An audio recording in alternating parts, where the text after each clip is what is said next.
LeBron James' busy week continues tonight. First, he had his 30,000th point yesterday at the All-Star Draft. Tonight, a new starting lineup against the Indiana Pacers, who come to town looking to sweep the season series, by the way. The last starting lineup was, how shall I put this? Not good. The fivesome of Isaiah Thomas, J.R. Smith, Jay Crowder, LeBron, and Kevin Love was losing by nearly 23 points per 100 possessions and a grand total of minus 39 in their 100 minutes together. And so, Tyronn Lue has made the change. Tristan Thompson is back as the starting center. Kevin Love goes to the power forward position. Jay Crowder will then come off the bench. The new starting lineup, by the way, has spent a total of 8 minutes together during one game so far this season. Guys, this team has lost 11 of 15. Is this enough to turn things around? Well, the change in starting lineup, look, there's only room for improvement. It can't get worse. To the last one. It can't get worse. But, you know, I've been sort of curious about Tristan Thompson and what his role is with this team. I think the last 3 years, he has been so important to what they do. Not just defensively, his energy, his motor, he gets points at the basket, he's a rim protector, he extends possessions by getting offensive rebounds, and his production this year obviously was out early on, but he's got to be in the mix, and I think that front line with him and Kevin Love is important to their success on the defensive end. Yeah, and to your point, I think he actually makes them the best team they can be offensively because of the rim runs and the things that he can do, the screen roll stuff he can do, and his comfort level playing off of LeBron. LeBron has a great feel for the lobs to him and stuff like that. And to your point, those are the energy plays. They show no energy. There's no energy in this team at all right now. And Tristan's an energy guy when he's right and playing well. And that's how they get going as a basketball team. And so I get it. This is really the last card they have to play. They don't have anything else. Sure. There's nothing else for them to do. They got to try everything in this. And it allows Kevin Love to play the four again. Yeah. So he's not having to play center and getting beat up throughout the season. I'm not even going to ask about defense because I just don't think the Cavaliers really care about it that much right now. This is an offensive team that's trying to outscore people, and they're going to be what they are defensively for the most part. I think that's probably true, but with Thompson, maybe you get an extra block. Maybe you get a charge, guys, when he steps in the lane, or at least you get a shot challenged at the rim. Right. You know, so, and his familiarity with the team and with their defensive, their language and the way they play, I think that will help as well. Not that Crowder is obviously Crowder's a good defensive player, but I think there was still, you know, some learning curve going on there. And LeBron's got to play better defense. I mean, let's talk about the elephant in the room. He's got to play better defense. He's a good defender.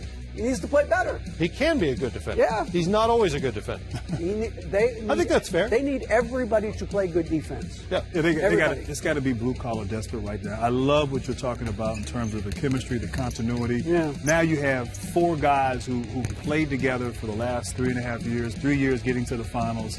You know, obviously IT is a new face in the mix. And you have people in their familiar roles for the most part. Kevin Love was doing something he's never really done in the NBA, playing center. You know, and now you kind of put him back in his natural forward position, Tristan Thompson. So, you know, you wonder if the spirit, you know, I'm stretching a little bit, I'm searching for things, but you wonder if that will help a little bit, just sort of the familiarity there, putting people back in place, and Tristan Thompson now in his role as a starter where he's comfortable, where he has thrived. They are desperate, and they have to play desperate. And the thing that you brought a great point up, they haven't. That's what's been alarming, how casual they've been. And just carefree as they're going through this very difficult stretch is alarming if you're a Cavs fan. Well, the lack of continuity is one thing, and you can certainly point to that if you're the Cavaliers and say, look, we haven't had all our pieces together for long stretches of time. We incorporated a new point guard. He wasn't available the first part of the season. These lineups haven't played together, et cetera. But when you watch them play, you think, oh, they're not playing very hard. No, they're not. They're not having a lot of fun. There doesn't seem to be a lot of chemistry going on there. There's a lot of stuff to be concerned about. Absolutely. And the problem is, how do you fix it? And this is a team, a franchise that the last few years, they've been very aggressive at the trade deadline, bringing in people, whether it was J.R. Smith, Iman Shumpert. They've gone out and gotten people to help them down the stretch. But they always gave away draft picks. That was their currency. We can give you a first-round pick, or we can give you this, that, or the other. Got a really good one this year. Yeah, they do. Not theirs. They got a really good one. They'll give you theirs. Yeah. They're not going to give you Brooklyn's, at least not yet. So they've kind of run out of currency. They don't really have much more to trade. They also had guys like Dion Waiters. They had people they could put in deals that other teams might take a shot on. They don't have that anymore. There's no young developing player on that roster you can point to and say, how about if we throw in this guy who might be a star for you in 2 years? And even the older players, it's okay to have an older player as long as they're still playing at a high level. Right.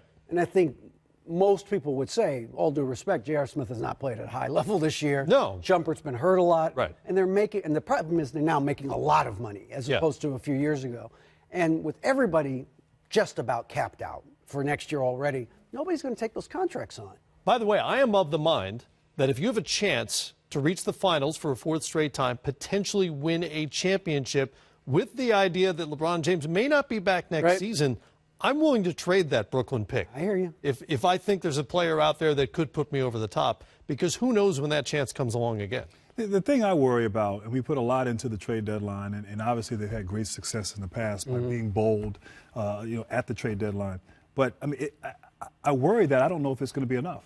It might not be. I think we've seen this team struggle. We've seen this team. There's so much scrutiny. There was so many expectations when they assembled this club. Right. And they didn't necessarily always handle that well early on, in the game here. But, now I've never seen it this bad, and the lack of collective spirit on this team. And that's alarming. And now, like I said, they are still good enough if they can figure it out to play good basketball and beat anybody in the Eastern Conference in the postseason. I agree. But I don't know what they can do to get what player they can bring in to make that kind of change. It might also be that difference-making player isn't available out there. When the Thunder weren't very good, you could make the case that maybe you pry Paul George out of there thinking that he might walk as well. But the Thunder are good right now. Exactly. That's probably not going to happen. And it's not going to happen. Do you give up a chance? And it's just a chance. There's no guarantee you're going to get a great player, but do you give up the opportunity to take a young guy that you could build around if LeBron was to leave? I get why they're reluctant to include their pick. I agree with you, though, man. I mean, I think you get so few opportunities to actually win a championship. It could be 10 years before they have another shot. Absolutely could be. Well, you think they would have learned, too, from when LeBron left the first time. Yeah. You had a first pick, you got a star in Kyrie Irving, and for 4 years. And you were terrible. They were terrible. Never again. So there's you're right. It's a tough situation because, either are you going for it and saying, hey, we're going to win and give it all we can and whatever happens moving forward, or are we going to start preparing for the future? Right. Yeah. But it's hard to sort of do both. You don't want to be reckless, obviously. You want to be responsible about it. But to me, you're going for it all day long in this scenario if there's a decent return to be had. Even more than the talent level, what you guys have been talking about, they need somebody with some energy to come on their team. Right. This is an old, tired-looking team right now. They need a guy who's going to be excited to come to Cleveland and have a chance to win a chip with LeBron. Yeah. You say that, and I'm reminded of our NBA TV colleague, Dave Griffin. He talked about a guy who came in a few years ago who not everyone would think of as being a great player or someone who would have an impact, but Channing Frye. And he talks about how Channing Frye was in Orlando and was just miserable because the team was struggling. He was a veteran player, not really impactful. He comes to Cleveland, and now he's so excited to be here that it's infectious and it spreads. Yeah. And now, diving on the floor. And the team now maybe Griff was saying that to justify his great trade as a reason why they figured it out. But, you're right. Maybe if you can bring some energy and some livelihood there. I have a name. I have a guy. Please. Share. Kent Bazemore. Kent Bazemore. You talking about for the number one pick? No. I'm just curious. I just, you usually have the scoop. I'm just saying, a guy like that, an energy guy. A Hawks representative is trying to negotiate the deal here on television. No. This is just an NBATV colleague. I'm just type. Energy. A guy that plays hard and would be excited for an opportunity to play. That wouldn't get the number one pick, though. No, I said no. Okay, I'm just making sure.